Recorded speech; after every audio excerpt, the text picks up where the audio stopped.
আসসালামু আলাইকুম। স্বাগতম সবাইকে। কুকিং হাউজের আজকের আয়োজনে আপনাদের সাথে শেয়ার করব করলার ভীষণ মজাদার একটি রেসিপি। আজকে রান্না করব হাতে মেখে আলু করলা দিয়ে মাছের ঝোল। করলা দিয়ে এই মাছের ঝোলটা খেতে খুবই টেস্টি হয়। যারা করলা খেতে পছন্দ করেন তাদের কাছে ভীষণই ভালো লাগবে এই রান্নাটা। আর তিতার কারণে যারা করলা খেতে চান না তারাও এভাবে রান্না করে দেখতে পারেন। এই করলাটা একদমই তিতা হবে না। গরমের সময় ভাতের সাথে করলা দিয়ে এই মাছের ঝোলটা খেতেও অনেক তৃপ্তিদায়ক। কড়াইতে আমি একটা পেঁয়াজ কুচি নিয়ে নেব আর নিয়ে নেব 6 থেকে 7টা কাঁচামরিচের ফালি। হলুদ গুঁড়া এবং শুকনা মরিচের গুঁড়া নিয়েছি হাফ চা চামচ করে, লবণ নিয়েছি স্বাদ মতো। আর এখানে 1 চা চামচ কাঁচা জিরা বাটা নিয়েছি। জিরাটা বেটে দিলে ফ্লেভারটা ভালো আসবে। আর দিয়ে দেব সামান্য রান্নার তেল। একটা তেজপাতা দিয়ে দেব। করলাতে তেজপাতা দিলে খুবই সুন্দর একটা ফ্লেভার আসে, কেউ না দিতে চাইলে এটা বাদ দিতে পারেন। এবারে পেঁয়াজ মরিচ ভালো করে চটকে মেখে নেব। পেঁয়াজটা খুব নরম করে চটকে নিতে হবে। পেঁয়াজ মরিচ সুন্দর করে চটকে মেখে নিয়েছি। এখন এর মধ্যে দিয়ে দেব আলু। আমি এখানে ছোট সাইজের 2টা আলু নিয়েছি। আলুটা এরকম লম্বা আর একটু মোটা করে কেটে নিয়েছি। এখন মশলার সাথে আলুটা বেশ ভালো করে মেখে নেব। করলার সাথে আলু দিয়ে ঝোল করলে খেতে ভালো লাগে, তবে এখানে আলু বাদ দিয়েও রান্না করে নেওয়া যাবে এই করলাটা।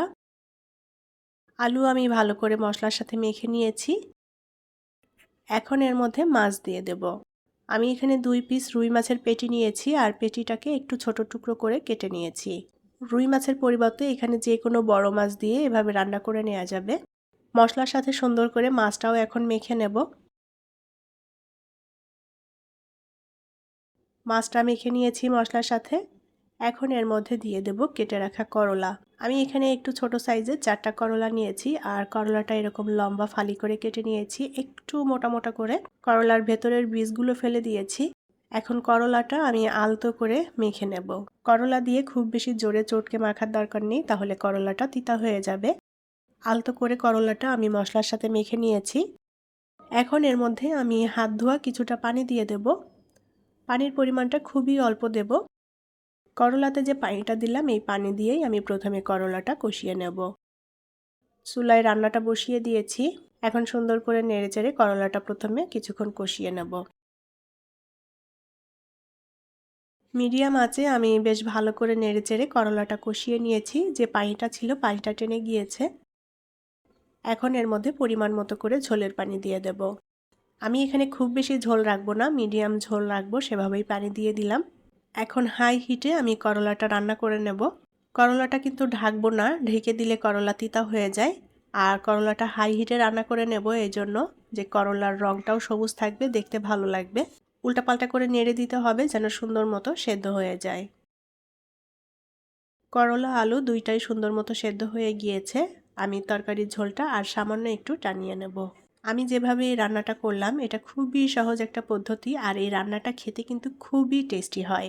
যারা এখনও এইভাবে হাতে মেখে করলাটা রান্না করেননি একবার রান্না করে দেখবেন, সবাই ভীষণ পছন্দ করবে খেতে। আর আমি যেভাবে রান্না করলাম এভাবে রান্না করলে একদমই তিতা হবে না করলাটা। করলা দিয়ে মাছের ঝোল রান্না করা হয়ে গিয়েছে। এখন এটা নামিয়ে পরিবেশন করব। তৈরি হয়ে গেল হাতে মাখা আলু করলা দিয়ে মাছের ঝোল। এই হাতে মাখা আলু করলা দিয়ে মাছের ঝোলটা খেতে এত বেশি সুস্বাদু এবং মজাদার হয়, একবার খেলে এটা বারবারই খেতে ইচ্ছা করবে।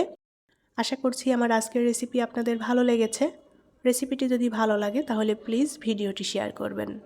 সবাই অনেক অনেক ভালো থাকবেন। আজকের মতো বিদায় নিচ্ছি। আল্লাহ হাফেজ।